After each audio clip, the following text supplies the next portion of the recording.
నిజామాబాద్ జిల్లాలోనూ విస్తారంగా వర్షాలు కురుస్తున్నాయి. మరింత సమాచారం మా ప్రతినిధి జైపాల్ ను అడిగి తెలుసుకుందాం. జైపాల్, చెప్పండి, నిజామాబాద్ జిల్లాలో వర్షాలకు సంబంధించి తాజా సమాచారం ఏంటి? కావ్య, ఉమ్మడి నిజామాబాద్ జిల్లాలో తెల్లవారుజాము నుంచి కూడా వర్షం కురుస్తుంది. ఇప్పుడిప్పుడే చెరువులు వాటికి వరద నీరు వచ్చి చేరుతుంది. నిజామాబాద్ నగరంలోని లోతటి కాలనీకు వరద కొంత పారుతుంది. అదేవిధంగా కామారెడ్డి జిల్లాలోని కాలనీలు, అదేవిధంగా లోతటి ప్రాంతాల్లోకి వాన నీరు వచ్చి చేరుతుంది.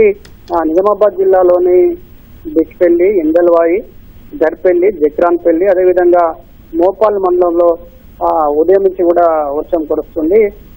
బాల్కొండ నియోజకవర్గం చూసుకుంటే ఎర్రగట్ల, మెండోరా, అదేవిధంగా కమ్మరిపల్లి మండలాల్లో తేలికపాటి వర్షం కురుస్తుంది.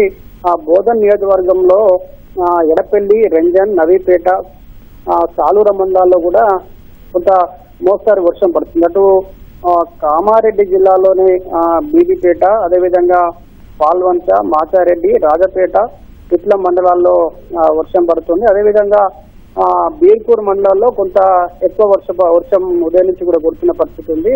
అక్కడ బీర్పూర్ పట్టణంలోని కొంత లోతటి ప్రాంతాలకు, అదేవిధంగా ఇళ్ల ముందు కూడా వచ్చి నీరు చేరిన పరిస్థితి ఉంది. అదేవిధంగా ఈ వర్షాల నేపథ్యంలో కూడా కొంత అధికారులు అప్రమత్తమయ్యారు. అదేవిధంగా ఎక్కడ కూడా ఆ లోతట్టు ప్రాంతంలో ఉన్న ప్రజలను కూడా ఎవరు కూడా అందరినీ కూడా అప్రమత్తం చేసిన పరిస్థితి ఉంది. ఎక్కడ వాగులు, అదేవిధంగా చెరువుల వద్దకు వెళ్ళొద్దని చెప్పేసి అధికారులు ఇప్పటికే సూచిస్తున్నారు.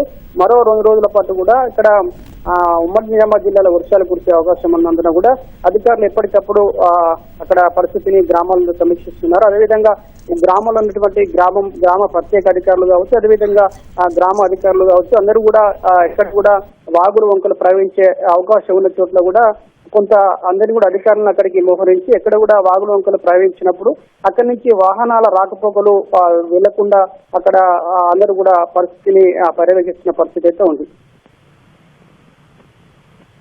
జైపాల్, శ్రీరామసాగర్ ప్రాజెక్టుకు ఎంత వరద వస్తుంది?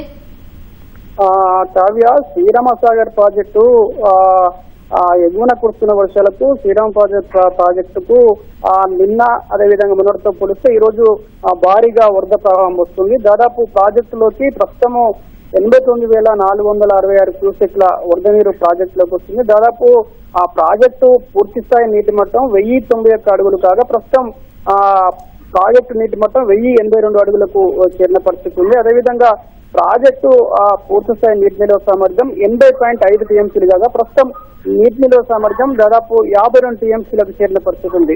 ఇంకా ఈ 2-3 రోజులు ఇంకా వర్షాలు ఇలాగే పడితే భారీగా వరద నీరు వచ్చే అవకాశం ఉంది. అటు కామారెడ్డి జిల్లాలోని నిజాం సాగర్ ప్రాజెక్టు కూడా భారీగా వరద నీరు వచ్చి చేరుతుంది.